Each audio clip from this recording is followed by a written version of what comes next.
Kabupaten ragam julukan. Keselarasan panorama dan kekayaan alam. Ekspresi masa lampau. Mengangkat cantik, menemukan titik hening. Melukiskan sebuah citra muasal.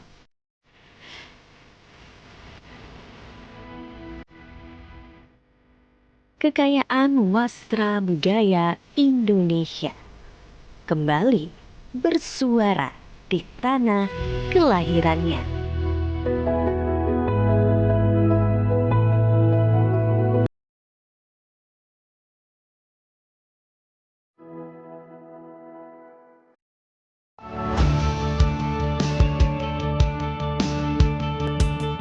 Kabupaten kecil di Jawa Tengah syarat akan budaya dan sejarah. Peran Wali Songo dalam berdakwah tak lekang dari citra Kudus sebagai kota santri. Lihatlah Masjid Menara Kudus serupa bangunan candi dan melambangkan akulturasi budaya Jawa, Hindu, dan Islam. Masjid dengan menara tumpukan batu bata setinggi 17 meter menyerupai Kori Agung ini dibangun oleh Sunan Kudus. Kota Kretek, itulah julukan lain dari Kudus. Saat mengunjungi Museum Kretek, saya mendapatkan informasi jika di tahun 1880-an, seorang penduduk Kudus bernama Haji Jamhari merajang cengkeh hingga halus, dicampurkan pada tembakau dan dilinting menggunakan kulit jagung atau klobok. Bunyi yang dihasilkan kretek, kretek, kretek. Tak jauh dari pusat kota Kabupaten Kudus terdapat lokasi wisata hutan pinus di lereng Pegunungan Muria. Ragam kegiatan luar ruang ditawarkan di tempat yang ramah anak ini. Salah satu yang saya coba ialah ATV.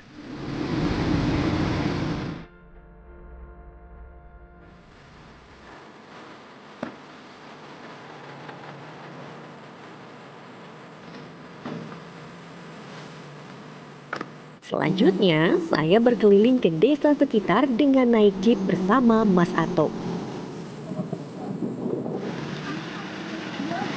Titik pemberhentian pertama, saya dikenalkan dengan tanaman endemik Parijoto di desa Japat. Menurut legenda Sunan Muria, memang dikonsumsi khususnya untuk ibu-ibu hamil, nanti diharapkan putra-putrinya lebih cantik, ganteng. Perjalanan pun dilanjutkan. Saya melihat banyak tanaman kopi. Ini kan saya lihat udah nggak ada buahnya semuanya. Iya, udah itu selesai panen. Panen semuanya. Biasanya nunggu berapa lama lagi sampai panen lagi? Kita berarti nunggu sekitar 10 sampai 11 bulan lagi untuk tahun depan untuk panen kita. Hutan kopi, terus itu kita masak kopi di rumah, menjemur, sama roasting gitu, bikin beras kopi, menumbuk lah, istilahnya menumbuk kopi lah. Tanaman kopi ini ditanam di ketinggian sekitar 850 meter di atas permukaan laut. Sehingga karakteristik kopi yang dihasilkan ialah Robusta.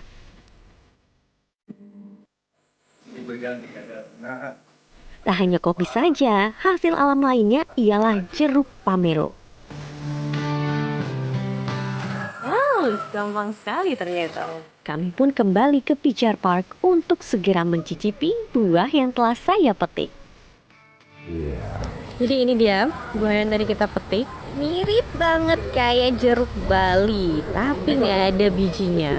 Coba ya. Manis.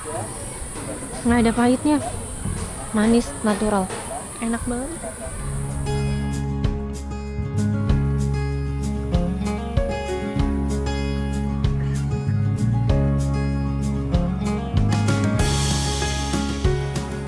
Berjalan di pinggir hutan beralaskan kayu dengan pemandangan yang indah, membawa raga terenyuh dengan udara yang sejuk.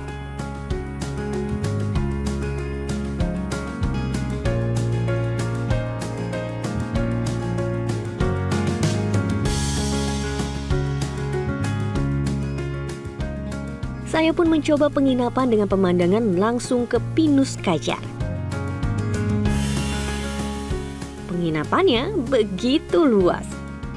Pemandangannya langsung ke bukit untuk menikmati keasrian pinus-pinus di lereng gunung. Tepat di depan kamar saya juga menjadi lokasi untuk menikmati sunset sambil menikmati nyimit, cemilan khas Kajar dan es buah. Pemandangan yang memesona menanti terbenamnya sang surya di garis bukit pegunungan Muria untuk menutup hari dengan keheningan.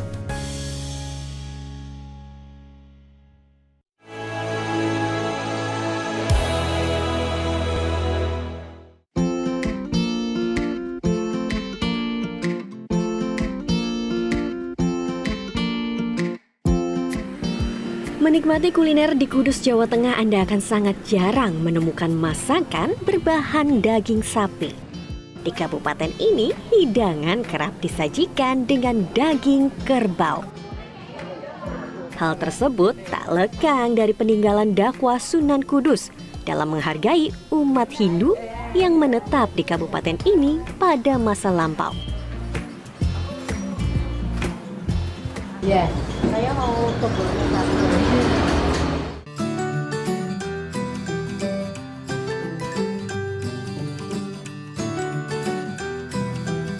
Menurut saya, yang menarik dari hidangan soto Kudus ini terdapat irisan bawang putih goreng. Campuran daging soto ini pun ada seledri, kol, dan tauge.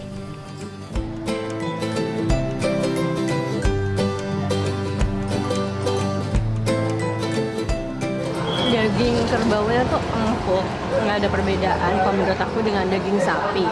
Nah, tapi kuahnya itu manis. Kalau misalnya kurang suka, bisa ditambahi dengan sambal untuk menghilangkan rasa manis. Saya pun melanjutkan perjalanan ke bagian timur Kabupaten Kudus, Pati Ayak. Di sana terdapat wisata rumahan dengan memori masa lalu. Selamat datang Kak. Ini terutama ini rumah sangat jadul banget Kak ya. Dibangun sejak tahun 1945. Berbagai macam tempat untuk spot-spot foto. Juga kakak juga bisa kok pakai baju jadul seperti ini. Boleh, Iya, bisa nih bisa ada. di belakang sediain semuanya. Saya coba ya Mas? Iya, silakan.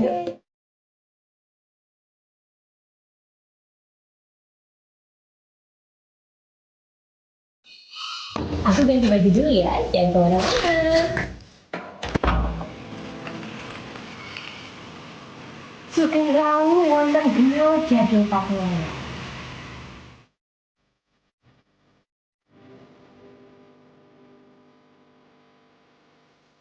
Terdapat satu spot foto yang mencerminkan kegiatan wanita zaman dahulu. Contohnya, membatik, menjahit baju,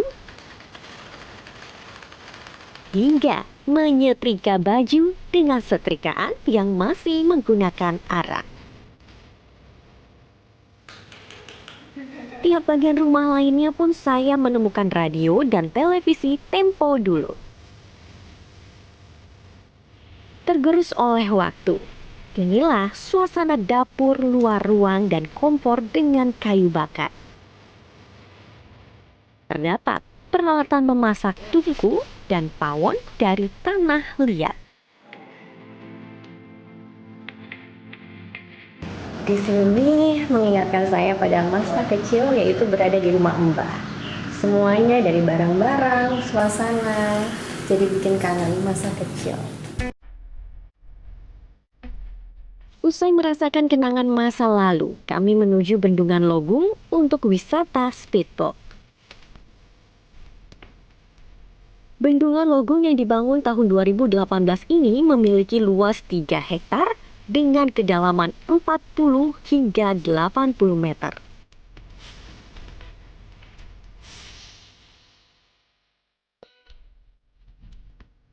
Menutup hari di Bendungan Logung sangat sempurna. Airnya begitu bersih, tidak ada sampah, udaranya sejuk, pemandangannya ada bukit, ada gunung. Tadi pun sudah mencoba baju zaman dahulu. Nah, nanti saya akan mencoba batik khas Kudus. Seperti apa? Tetap di Journey.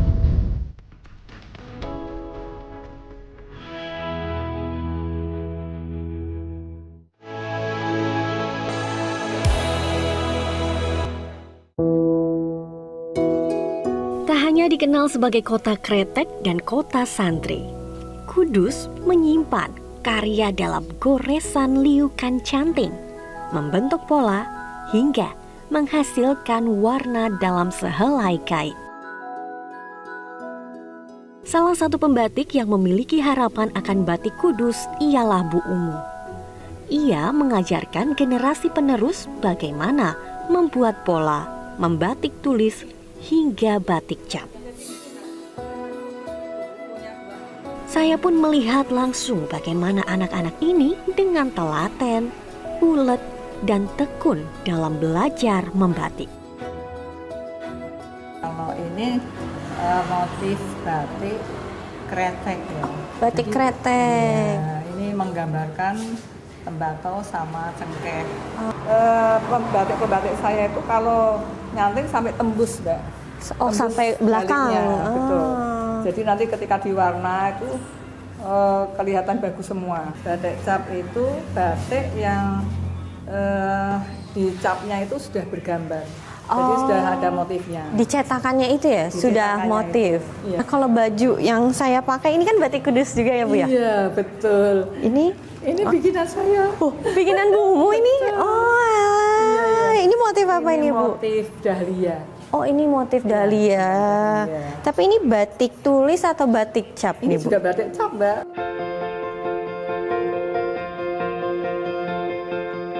Perjuangan melestarikan batik Bu Umu disambut dan dibina oleh Bakti Budaya Jarum Foundation sejak tahun 2011. Hasilnya, ragam karya Bu Umu ini dilirik desainer kondang Indonesia, Denny Wirawan, untuk dirancang dan dipadu-padankan dalam berbagai kesempatan. Contohnya saja untuk karya koleksi Batik Kudus 2023-2024 yang akan diselenggarakan di Rumah Adat Yasa Amarta.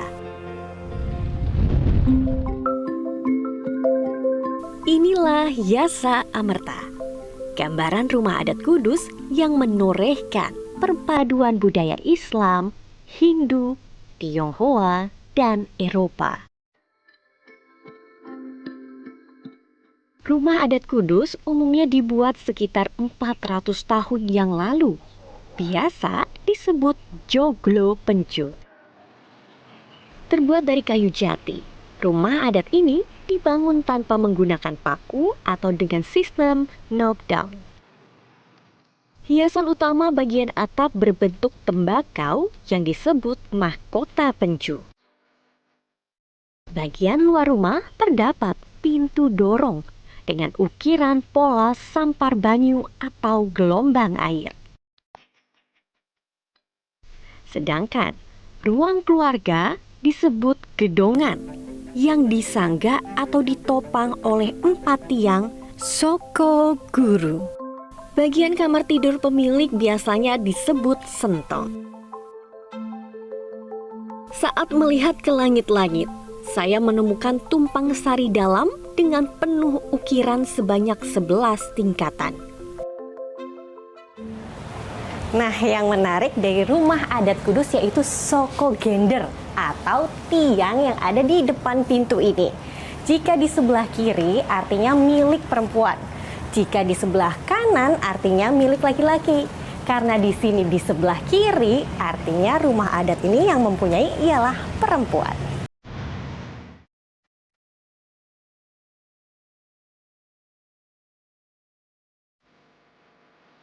Untuk kamar mandi atau kula terletak di bagian belakang rumah dan di dekat sumur. Rumah adat Kudus tertata begitu cantik yang dibalut dalam bahasa Sanskerta, Yasa Amarta. Artinya, kemuliaan abadi.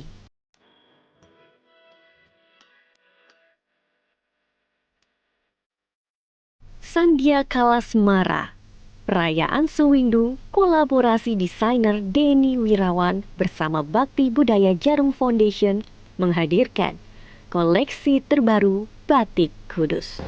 Dan di dalam setiap lembaran kain batik pesisir itu, kita bisa melihat aneka kisah. Tamu undangan yang hadir akan merasakan gaya khas kebaya encim yang dipadu-padankan di dekade 1930-an hingga 1950-an.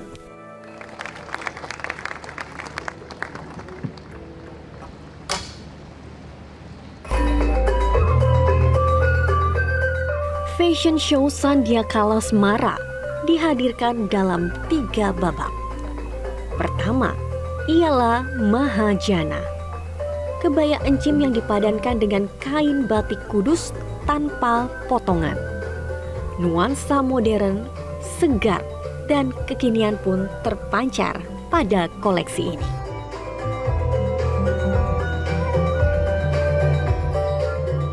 Saya pun menyaksikan bagaimana kenangan di masa lalu tentang kejayaan batik kudus.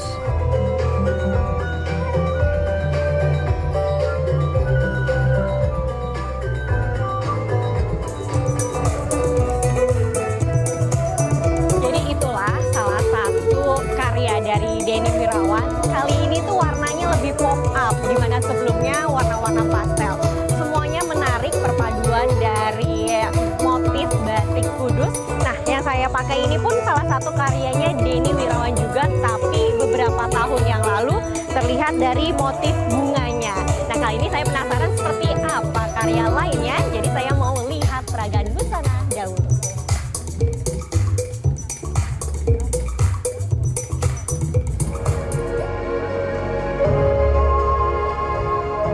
Babak kedua bertema Asmara Dana.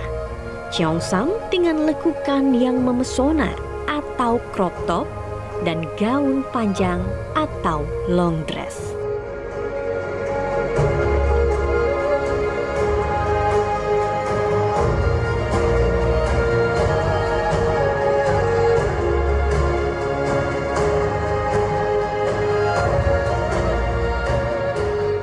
Asmaradana terinspirasi dari kebangkitan industri di Tiongkok pada tahun 1920-an.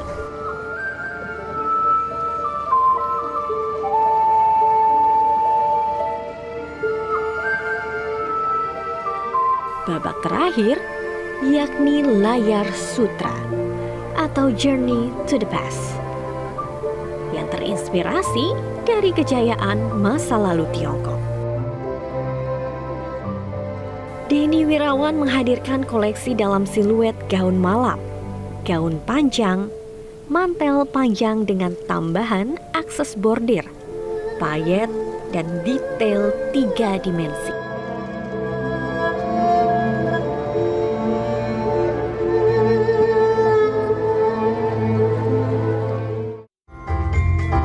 Setiap babak kain batik kudus bertabur motif flora dan fauna khas Peranakan, seperti naga, phoenix, burung hong, kupu-kupu, bunga krisan, asteria, lotus, dan peony. Sedangkan warnanya dominan warna pastel serta warna-warna tradisional Tiongkok seperti merah, kuning, dan hijau. Aku kagumnya dengan koleksi Denny kali ini bahwa Denny bisa menggabungkan antara histori atau sejarah dari batik kudus itu sendiri, dan luar biasanya Denny bisa mengejawantahkan histori itu ke dalam bentuk suatu koleksi yang wearable, tapi juga glam, tapi juga tidak hilang kekiniannya. Oke, berarti setiap tadi model yang berjalan gitu itu menjadi sebuah cerita dalam satu sosok gitu ya? Betul, Minanti, betul banget. Mas Denny, congratulations. Terima kasih. Sandiakala Semara. Ya. Nah, kali ini koleksinya itu bisa diceritakan tidak? Terinspirasi dari mana sampai semua koleksinya wah menakjubkan. Terima kasih.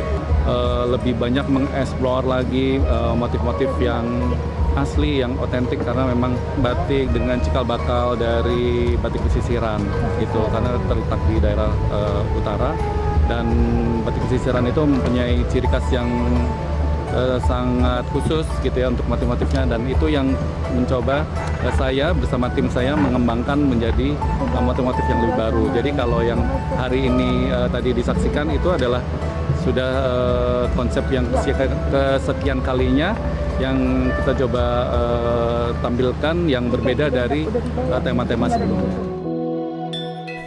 Bagi Denny, koleksi Sandia Kalasmara tak hanya sekedar busana, namun juga sebuah perjalanan budaya dan kreativitas yang mempertemukan masa lalu dan saat ini dengan harmoni. Metro TV. Download Metro TV Extend sekarang.